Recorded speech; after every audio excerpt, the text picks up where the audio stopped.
So, I want to quickly talk about one of the easiest things you can get into if you're starting yourself a homestead, if you want to do a little bit of hobby farming, or even if you want to start trying to make a little bit of income and you don't have much space. Even if you got tons of space, it's one of those things like it's super small footprint.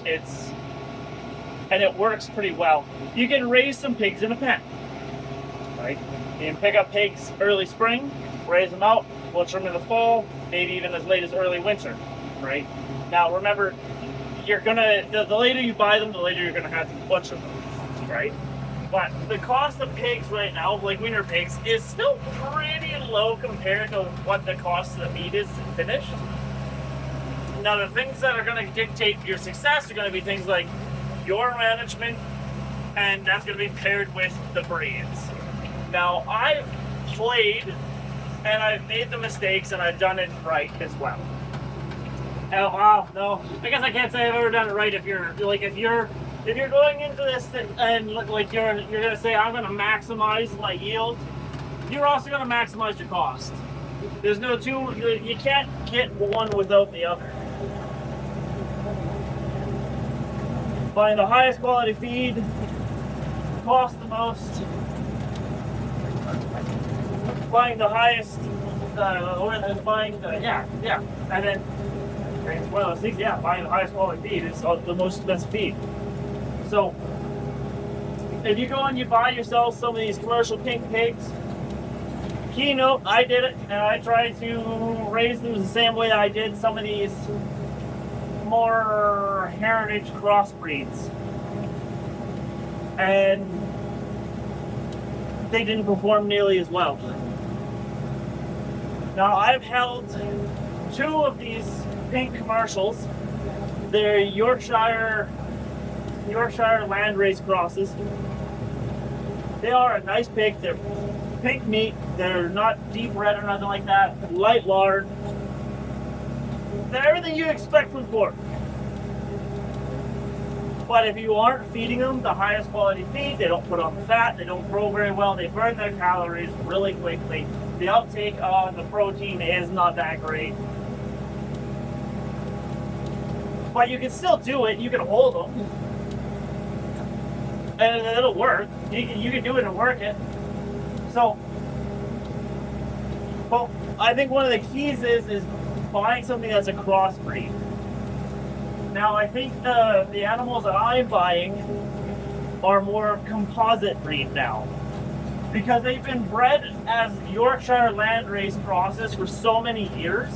I don't think that there's much hybrid vigor anymore. I think the parent stock is the same and comes from the same lineage. I think it's turned into line breeding with the same genome.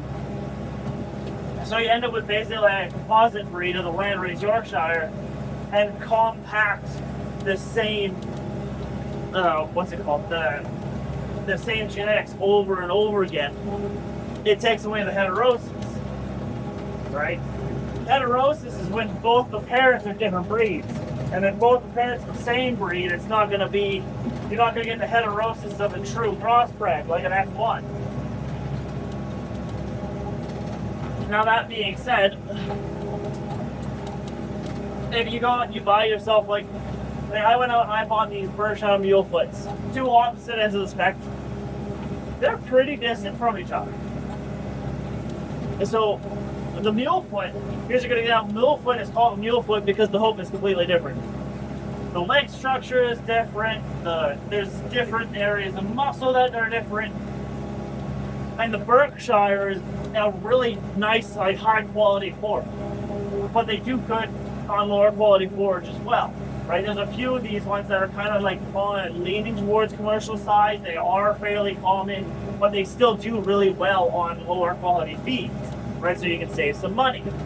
You can buy bulk low quality feed and save yourself hundreds of dollars per ton. Right? And the thing with pigs is the breed is going to kind of dictate what kind of uptake you get of all the nutrient. And that's what I was getting at. So here's a good example. I've got another pink pig, and I bought her as breeding stock. I wanted to do the pink commercial sow, and I wanted to do a crossbred boar. she's not the same. She's a Yorkshire Berkshire, which I've got no problem with. So she's got burnt in her. She's got some spots, but she is not anywhere near performed nearly as well as what the boar has. Given the boar, I did expect him to grow a little bit faster. He's an intact male. He's going to have the hormones to really put on some weight. But I also kind of knew the boar, Tamworth, Mangalista, which is a small breed, and Berkshire.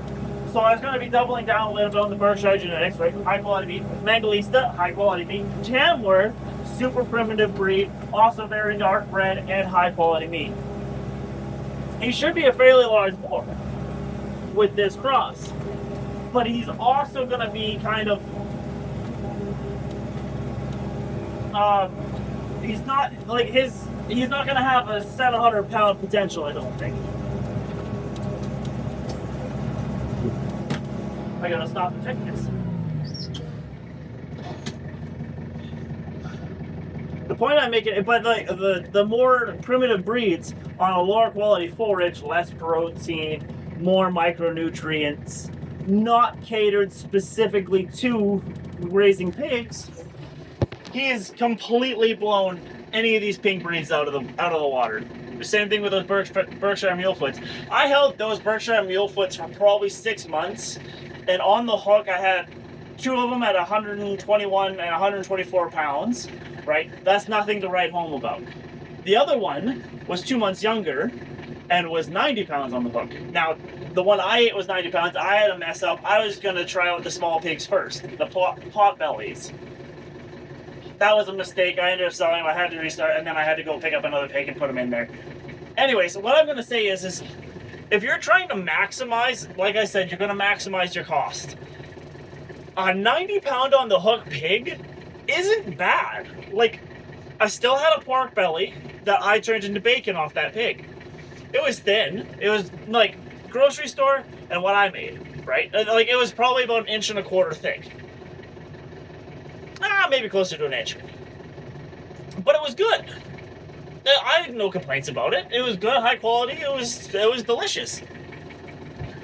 But what I'm getting at is these lower quality breeds, no, the more, I don't want to call them feral, but the more primitive breeds, you can save a buck on. And it's the same thing with the cattle, right? Like if you're running Angus, it's hard to feed them cheaper forage. But if you're running something like Texas Longhorn Highlands, you can buy weedier first cut hay, first seeding hay, save money on the feed, and it gets eaten.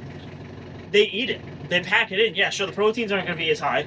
But if you're saving 50% or more on your feed cost, you've got a little margin there you can play with to go and buy feed, right?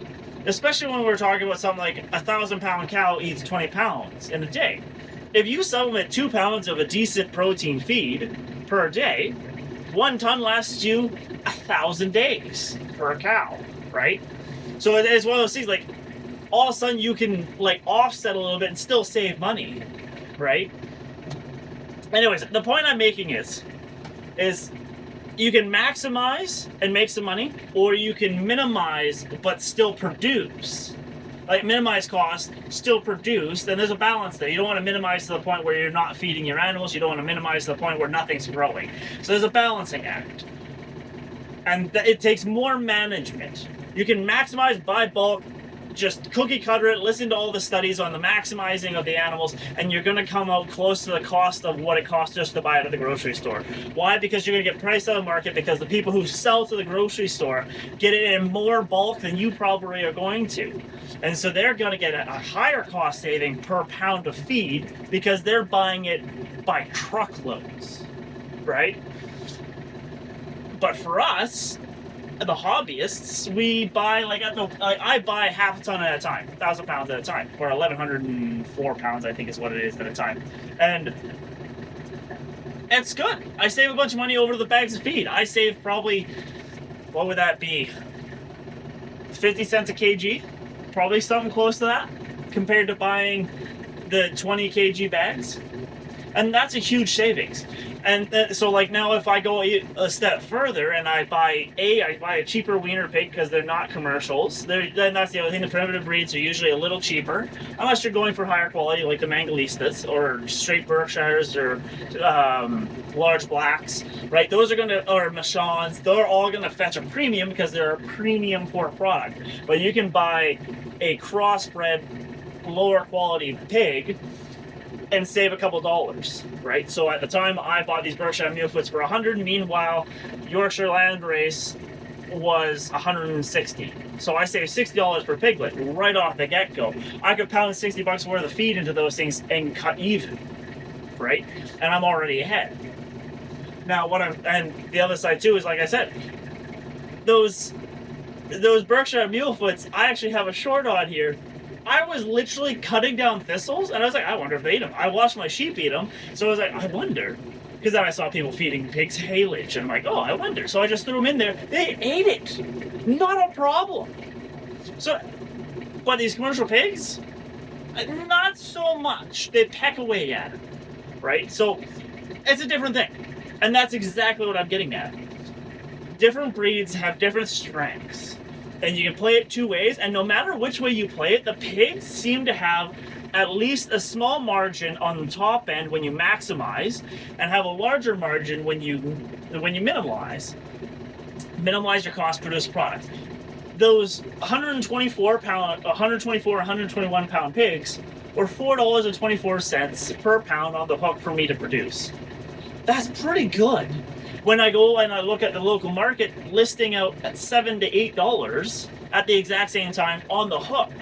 So if I go and look at that, I can make $3.75 at the top end, right? I almost have almost 100% increase in my cost, or not my cost, but 100% increase over my total costs in my profit margin. It's not quite, it's probably closer to 80% additional, but that's fucking great. Nobody talks about that in pigs, right? And then I watch like my neighbors do it, and then I do it myself. And with these commercial pinks, they didn't quite perform as well. So I ended up at just shy of $6 on these ones, and then I carried two on because they were getting bullied off feed. And now I'm going to be more expensive on these commercial pinks, trying to do the same feeding program I did where I saved money on the other pigs, because they're just not putting out. So I'm over a year, I'm a year into these guys, and they're still not ready. So I got to pound a higher quality feed into them to get them to finish weight, and I'm hoping I can just cap them off with this last bag, and hopefully I end up at barely more. Just barely more than what I would have to pay at the grocery store. That's the hope, because I'm pretty close to it now. And it's only getting split between two pigs, so I'm like, ugh. So there's a margin there to make. And so what you want to do is you want to look at what you're willing to do in your feeding regimen, in your time period, in your butcher. If you're butchering yourself, if you're sending it out to butcher, figure out your costs and all that jazz, and work from there. What are you willing to put into these things? And then select your breed according to what fits the program you're going to set in place. You can make a plan, and the plan will be like an outline. Everything after that is actions, and it's not going to follow 100% to suit. That's farming. So like I said, you can go both ways with it. And I think farming for a long time has always been about maximizing your outputs to try and maximize your income. But the problem is maximizing your output also means maximizing your costs. And I don't think there's a way to wiggle worm away from that. I think you're stuck there. So then it comes back to doing things like crossbred systems, get heterosis into the animals you're producing so they perform better on at least the same quality of feed, right? Things like that. And you see this across the board, like farms that'll run like Angus, and then they cover with a Hereford bull, or they're running Hereford cows and they cover with an Angus, right? To get that those F1 calves are going to be the ones that perform the best when they go out to market. So at the same feed rates, they perform better. Their weight gain per day is better. And a lot of farmers use that as their edge, right? I'm going a step further and buying lower quality heifers to save the money on the feed and then getting F1 calves. Problem is they're going to be held back by my lower quality cows, but they're still going to produce better than the lower quality cow. And you can do the same thing with pigs. And that was the beauty about pigs, is the cost of buying piglets, so your barrier to entry is so much lower than most of the other ones, and your profit margin seems to be a little bit higher. And you don't even need to keep a parent stock. You go and buy wiener pigs every year and still make a profit. Right? And that's the magic. I don't think, like, if you wanted to be a simple pig farmer, you never hold any parent stock. You just buy wiener pigs, or you find yourself a decent supplier. And if you have to scale up, then maybe we look at it, because then you're going to be looking at saving a little bit of money, but over a larger scale. Right? So now all of a sudden, if you're saving $25 per piglet, producing them yourself, it's probably not worth the pain in the ass to carry parent stock. But if you're saving $25 per pig and you're doing 100 pigs in a year, that's a pretty big difference in your margin. And it's a job. That's a job. And it's a different thing. And I think that's something that people have to consider as well. It's like I said, give yourself the outline, the foundation, figure out what works within that foundation, right? Anyways, and I forgot the most important part, the footprint. You can raise pigs in a pen, especially if you're not holding them year-round. And then when they go out to the butcher, you can clean out the pen. Start fresh in the next upcoming year. No parasite loads, or the parasites have been dead all winter. Like, it works so well. Like, you don't need an acre to raise pigs. You don't need, like... I wish you could do it in town, but at the same time, I'm glad you can't do it in town. That would be a mess, pigs getting out in town. But you can raise them in a pen, and it's not a big deal. Like, it is animal welfare. It does suck a little bit. You got to keep up on it. But the footprint of pigs is nowhere near what it is horses, cows, goats, sheep. And the feed efficiency is good. And it's like I said, you give yourself an outline, you work within your outline, and everything's past that. So you got to do your own, and this is for you. You figure out what you want to do, and you work around that. Anyways, that's my rant on pigs.